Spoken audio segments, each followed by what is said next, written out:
Okay, recording this video on Sunday, the 19th of September 2021. Do hope you are doing well. So, something very different in this video today. A couple of weeks ago, I teased that I had seen a ghost in one of the old towns that we stayed in France a couple of weeks ago. And I said, if you wanted to hear the ghost story, give a like to the video. Well, turns out I got about 98 likes on that video, which is pretty good for one of my videos. So I'm going to tell you the ghost story. But before getting on to that, just to say two things. First of all, I'm not sure I believed in ghosts before I'd seen my ghost. Although I do count myself as a kind of a spiritual person, I do believe there's far more going on than we see kind of on the surface of things. So I suppose I'm open-minded to ghosts, and now I believe I have seen my ghost. So that's kind of interesting. The second thing is, you might think there's like quite a lot of detail in this story as I kind of go through it. That's because I wanted to put a record, a video record out into the internet, just saying this is what I saw. If you're a ghost researcher, if you're interested in the history of Sarlat, if you're interested in the history of the Templars, here's a little tidbit from my experience and what I think it meant. So this is more than just telling a story. It's actually putting down some kind of historical marker to say this happened to me, this is what I experienced. So with that being said, let's get on to it. First of all, the town of Sarlat, beautiful town. It's here in the Périgord region of France, near the Dordogne River, kind of in the southwestish kind of corner of France. So we were there during August, and this happened to me on the 14th of August.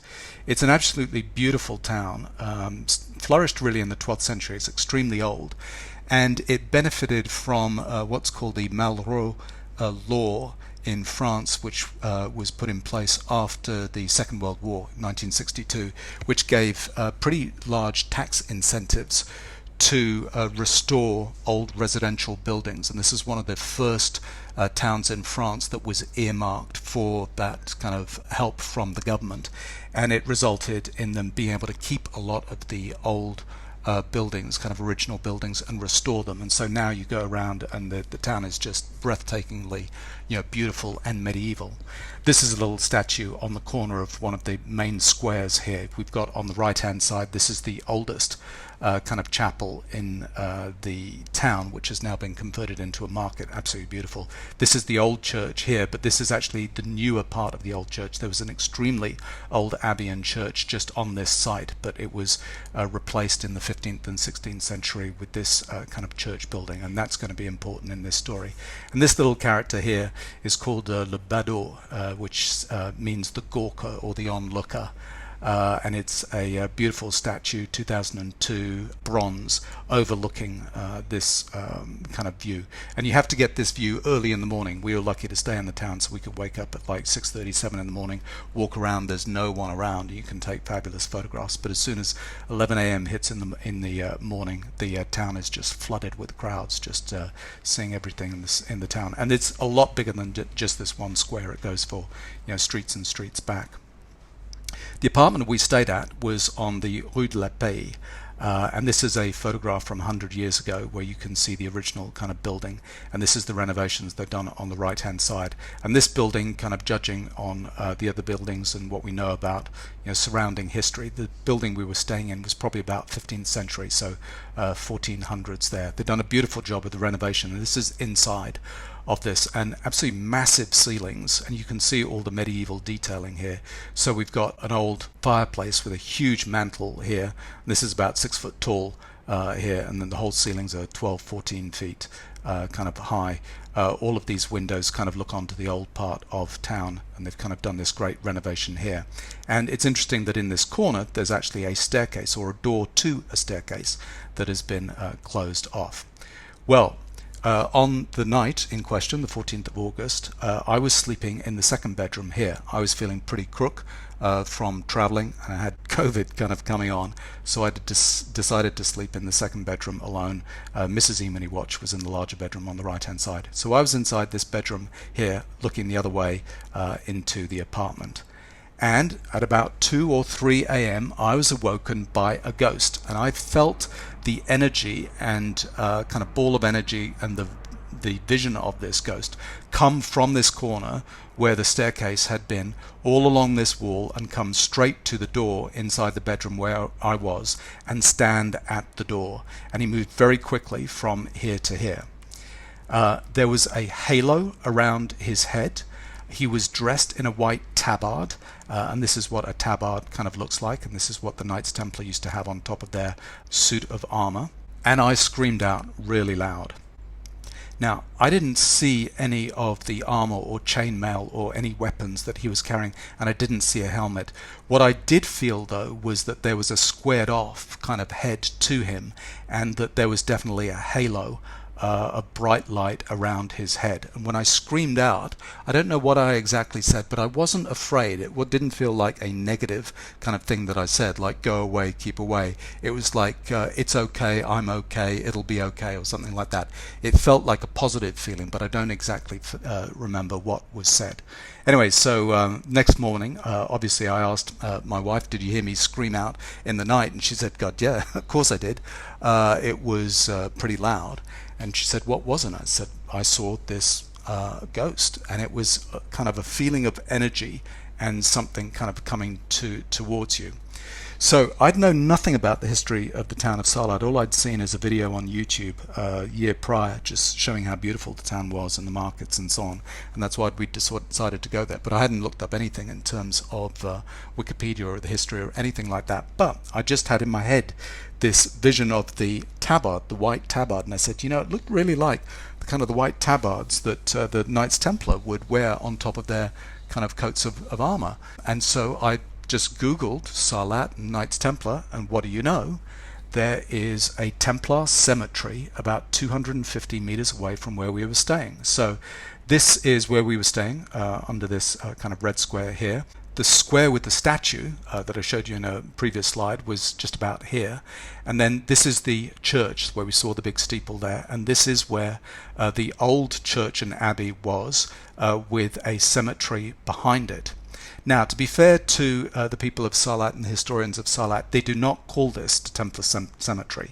So although there is history, Templar history there, they do not push it at all. And so I've just done a little bit kind of more digging around, and I'm far more convinced that there's quite a lot of Templar stuff kind of going on in this part of Sarlat. But the people in Sarlat really don't push it in terms of their history.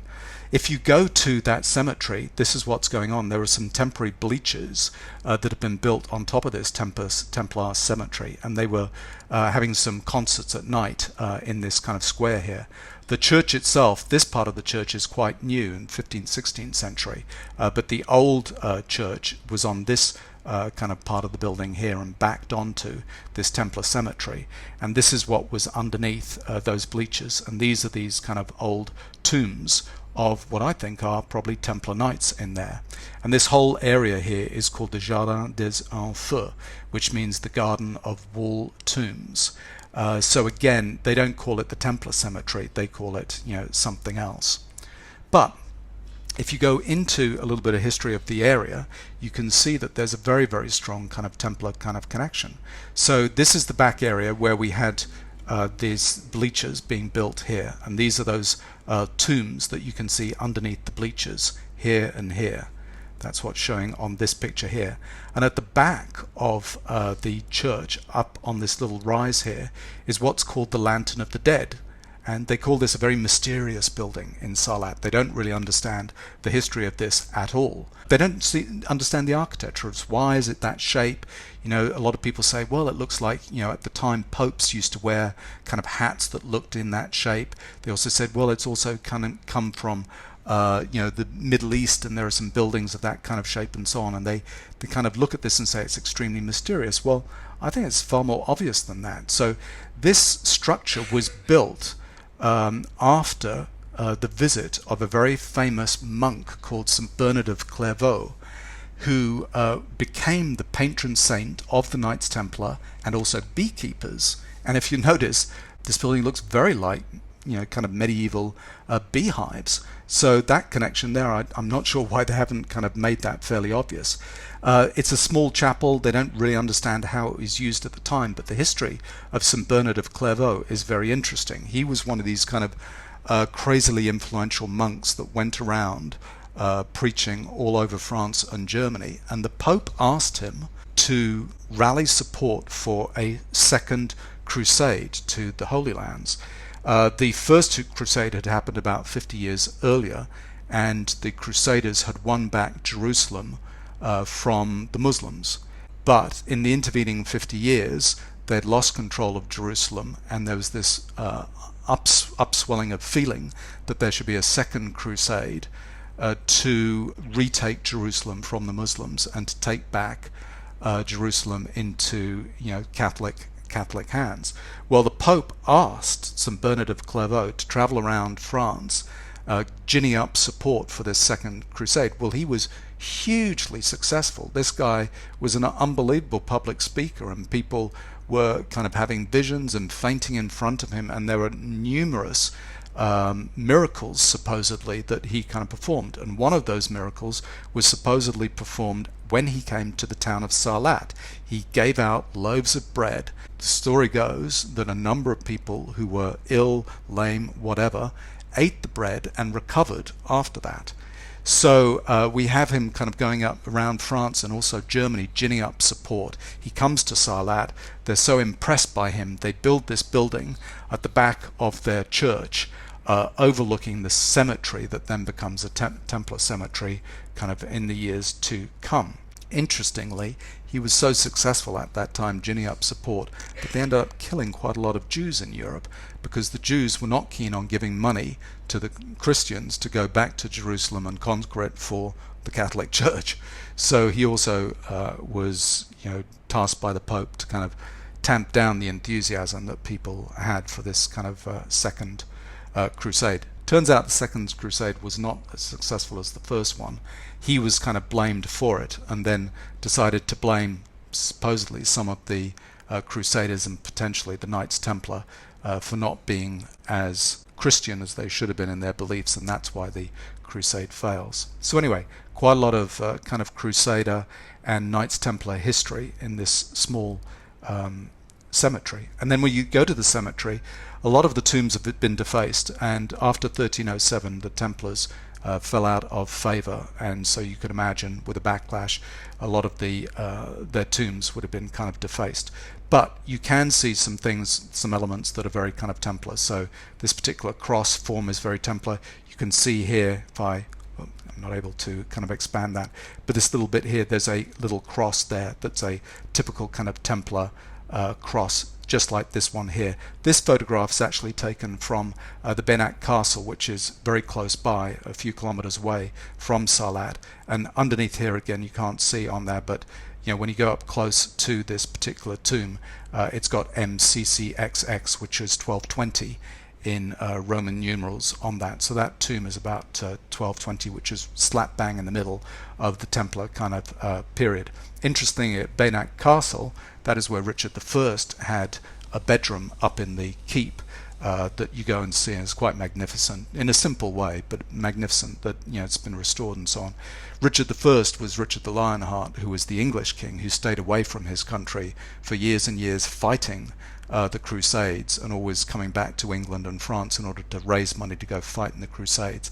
And him being away allowed, I think it was his brother, to be a corrupt king in England, which allowed for the Sheriff of Nottingham to be the tax taker, and that's where the whole story of Robin of Locksley and Robin Hood comes from, is because the king was away during that time. The just king was away, and it allows his kind of corrupt officials to take over the country.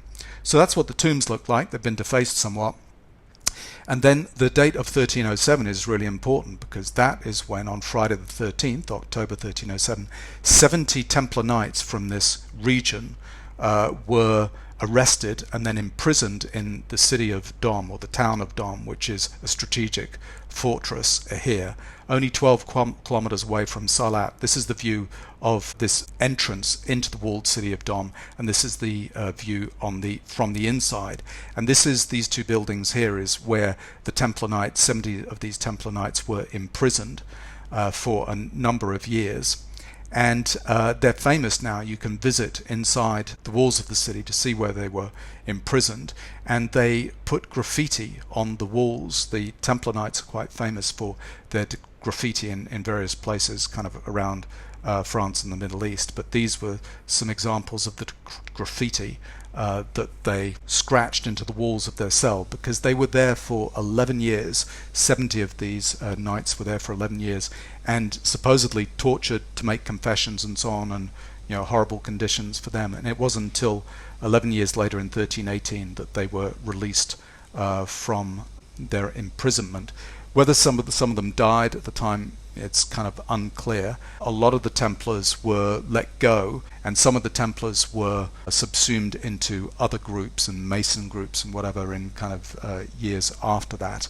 But it's not exactly clear what happened to the 70 Templar Knights who are imprisoned here in Dom. But the leaders of the Templar Knights, so there's Jacques de Molay and Geoffrey de Charnay, were both burnt at the stake in front of Notre Dame in Paris in 1314.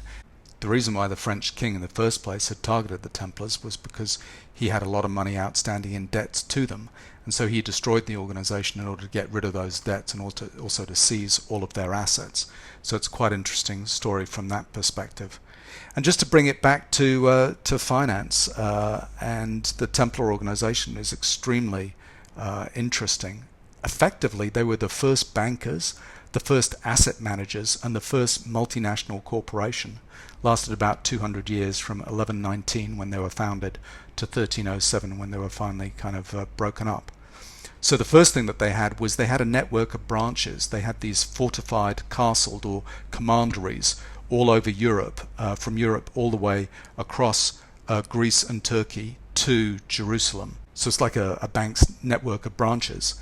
They invented cheques effectively, so they would provide cheques to pilgrims who were traveling to the Holy Land for these crusades or to worship in Jerusalem, which made the pilgrims less attractive to being robbed by thieves. What you would do, you would deposit your money or valuables with Templars in one of these commanderies, and then you would be able to retrieve the funds. You'd be given a piece of paper showing exactly how much you put on deposit, and you could retrieve those funds in the Holy Land, either to pay for food and lodging when you arrived there, or arms and mercenaries if you were going to fight in a crusade. They also transmitted coded messages or financial transactions using their own cypher. They had a very clever little cypher which was based on the cross symbol of the Templar Knights, and they used that to transmit kind of coded messages. Also, if you were a nobleman and you wanted to go away to up your status in front of the church and go fight in one of the crusades, they would manage your assets, your vineyards, your farmland, your servants and so on while you're away on crusade.